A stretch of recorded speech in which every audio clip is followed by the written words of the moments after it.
పైసలు ఒకటి ఇచ్చేవారయ్యా, నువ్వు 20 పైసలకి 2 ఇస్తున్నావు అనమాట. బాగుందా? ఏది రండి. ఇగోండి. అరటిపండు ఎంతయ్యా? 1.20 పైసలండి. ముష్టి 20 పైసలకి, జంతికలు అయితే 2, అరటిపండు అయితే 1 ఇస్తున్నావు అనమాట. అద్భుతంగా ఉందో. అయితే ఓ పని చేద్దామా? చెప్పండి. ఈ జంతికలు తీసుకుని వీటి బదులు అరటిపండి.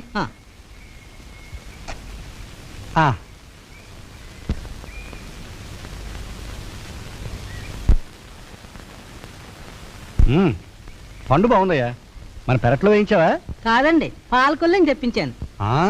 అడ్రస్ తెలుస్తుందయ్యా. పాలకొల్ల అరటిపండు ఆరోగ్యానికి మంచిది. ఓ పంచే, పొద్దున్నే నువ్వు అరటిపండు తిను. అలాగే వస్తానయ్యా. మరి డబ్బులండి? ఎందుకయ్యా? అరటిపండు తిన్నారు కదా.